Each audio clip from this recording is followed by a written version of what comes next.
Tangis guru Supriyani pecah saat kepala sekolah Sana Ali beri kesaksian dalam sidang. Guru honorer Supriyani menangis saat mendengarkan kesaksian kepala sekolah SDN 4 Baito, Sana Ali dalam sidang di Pengadilan Negeri atau PN Andulo, Konawe Selatan, Sulawesi Tenggara, Sultra, Rabu, tanggal 30 Oktober tahun 2024. Air mata Supriyani tak terbendung saat Sana Ali menceritakan soal detik-detik penetapan guru SD tersebut menjadi tersangka. Awalnya jaksa menanyakan kepada kepala sekolah Sana Ali terkait pengakuan Supriyani soal dugaan pemukulan. Sana Ali menjelaskan kronologi pengakuan tersebut. Dalam kesaksian, Sana Ali mengatakan berawal dari Kanit Reskrim yang memberikan informasi bahwa Supriyani akan ditetapkan sebagai tersangka. Jadi penyidik, Jeffrey, mengatakan ke saya, "Pak KS, kepala sekolah, ini sudah lengkap. Besok ini akan penetapan tersangka." Saya mengatakan kok bisa begitu. Saya tanya kalau ada jalan keluarnya, kata Sana Ali. Lalu, Sana Ali mengatakan Kanit Reskrim memberikan solusi agar Supriyani tak dijadikan tersangka dengan syarat Supriyani harus mengakui pemukulannya itu. Kata Pak Jeffrey begini, "Coba bujuk Ibu Supriyani kalau dia mau akui perbuatan bawa ke rumah Pak Bowo biar selesai," jelasnya. Saat Sana Ali memberikan keterangan, Supriyani tak tahan tangis hingga mengeluarkan air mata. Jeffrey diketahui merupakan penyidik yang menelepon Supriyani datang ke Polsek Baito pada Jumat, tanggal 26 April tahun 2024 siang. Selanjutnya pada tanggal 28 April tahun 2024, Guru Supriyani kembali dipanggil penyidik polisi. Supriyani pun lantas datang ke Polsek Baito sekira pukul 14 waktu Indonesia Tengah. Supriyani pun menjalani pemeriksaan mulai pukul 14.00 sampai 19.00 WITA. Esok harinya, tanggal 29 April tahun 2024, giliran guru Lilis dipanggil polisi. Setelahnya, giliran kepala sekolah yang dipanggil. Menurut Supriyani, kepala sekolah Sana Ali saat itu didatangi penyidik di rumahnya. Di situ, Sana Ali diajak datang dan mengajak guru Supriyani untuk datang ke rumah Bowo untuk meminta maaf dan mengakui kesalahan. Di situ, Pak KS juga tadinya tidak mau ya. Terus datang di rumah kita rundingan sama kepala sekolah dan teman-teman sekolah bagaimana baiknya. Supaya ini masalah nggak berlanjut, kata Supriyani saat diwawancara eksklusif tribunsultra.com di kediamannya. Senin, tanggal 28 Oktober tahun 2024. Namun, dalam pertemuan di rumah Pak Bowo tidak menemukan titik terang. Hingga akhirnya guru Supriyani pun ditahan selama sepekan sebelum perkara masuk persidangan. Kini Supriyani pun harus menjalani persidangan atas yang dituduhkan kepadanya. Diketahui guru Supriyani telah menjalani sidang perdana agenda pembacaan dakwaan dengan tuduhan penganiayaan anak SD kelas 1 yang juga anak polisi. Pada Kamis, tanggal 24 Oktober tahun 2024. Kemudian sidang kedua agenda pembacaan eksepsi serta pemeriksaan saksi pada Senin, tanggal 28 Oktober tahun 2024. Selanjutnya, sidang ketiga digelar Selasa, tanggal 29 Oktober tahun 2024, beragenda pemeriksaan 8 saksi, termasuk saksi korban. Di balik kasusnya yang saat ini sedang berjalan, Supriyani, guru honorer ini tengah mendapat perhatian khusus. Supriyani, guru di Konawe Selatan, Sulawesi Tenggara, mendapat perhatian khusus dari Kementerian Pendidikan Dasar dan Menengah alias Kemendikdasmen.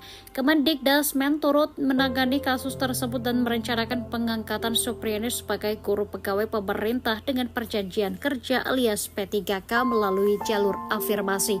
Hal itu disampaikan oleh Mendikdasmen Profesor Abdul Mutimbet pada Rabu 23 Oktober 2024. Ternyata Supriyani kini diketahui tengah mengikuti seleksi P3K guru. Supriyani pun akan langsung diterima melalui jalur afirmasi. Selain itu, Muti menambahkan hal ini juga sudah dikondisikan dengan Dirjen Guru dan Tenaga Kependidikan, Profesor Dr. Nunuk Suryani, MPD. Saat kasus guru Supriyani ini mencuat, Muti langsung berkoordinasi dengan Kepala Kepolisian Negara Republik Indonesia Jenderalistio Sigit Prabowo. Bukan untuk kasus hukumnya, karena wewenang itu di luar wewenang Mendikdasmen. Namun karena peristiwanya terjadi di sekolah dan menyangkut guru, maka Kemendikdasmen langsung turun tangan. Kasus Supriyani kini sudah dilimpahkan ke Kejari Konsel dan tinggal menunggu persidangan di pengadilan negeri. Saat ditemui di LBH Hamis Sultra, Supriyani mengaku tidak pernah melakukan pemukulan seperti yang dituduhkan keluarga korban. Karena pada Rabu 24 April 2024 lalu, ia sedang mengajar di kelas 1B. Supriyani mengaku saat itu sempat memberikan tugas ke anak-anak didiknya. Sementara D, anak polisi tersebut berada di ruang kelas 1A. Ia tidak bertemu korban apalagi sampai memukuli seperti yang dituduhkan hari itu.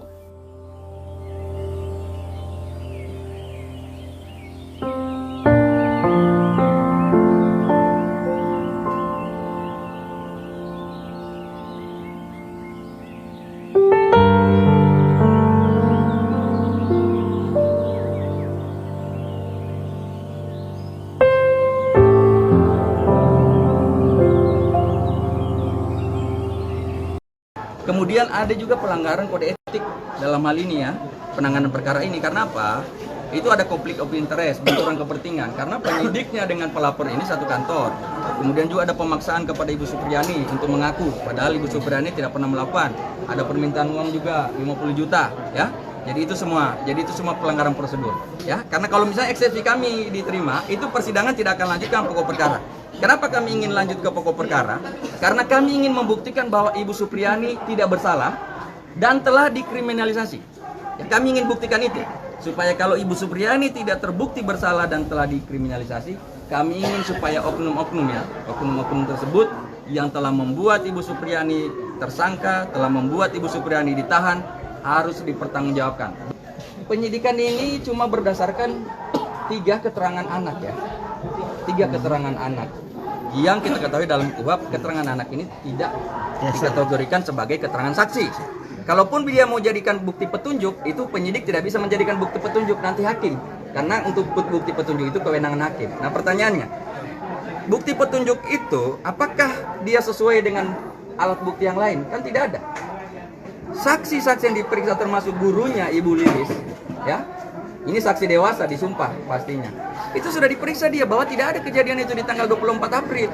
Pengakuannya ini tidak sinkron bahwa dia dipukul 1 kali dengan hasil luka yang dia kan bisa teman-teman lihat semua ya posisi luka seperti apa. Pukulan 1 kali tapi menyebabkan beberapa luka ya, beberapa luka. Ini bukan saya cerita, bisa dilihat di fotonya. Ada dia di situ kayak melepuh, kemudian ada beberapa paha dalam luka. Kondisi dan nasib anak polisi Aibda Wibowo Hashim yang mengaku dianiaya guru honorer bernama Supriyani belakangan jadi sorotan. Pasca kasus dugaan penganiayaan tersebut viral, anak polisi berinisial D, 6, itu rupanya tak lagi bersekolah. Hal itu lantaran D dikeluarkan dari sekolah gara-gara pihak sekolah membantah bahwa Supriyani telah memukuli D.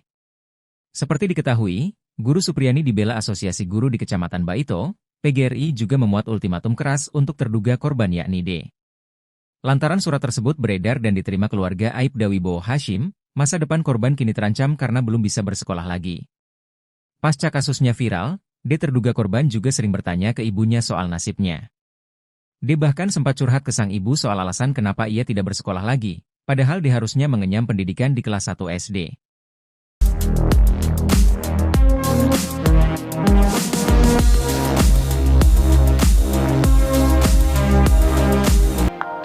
Geger, mobil yang biasa ditumpangi guru honorer Supriyani ditembak oleh OTK. Dalam foto yang beredar kaca mobil tersebut pecah.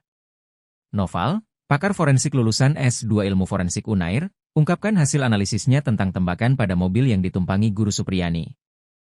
Mobil tersebut adalah mobil dinas Camat Baito di Kabupaten Konawe Selatan, Provinsi Sulawesi Tenggara, Sultra. Pada hari Senin, 28/10, sekitar pukul 14.30 WITA, kaca mobil Daihatsu Terios itu pecah karena diduga ditembak. Saat itu mobil membawa PJ. Kepala Desa Ahwangguluri, Herwan Malengga, yang akan kembali ke kediamannya, Noval lantas menganalisis penyebab pecahnya kaca.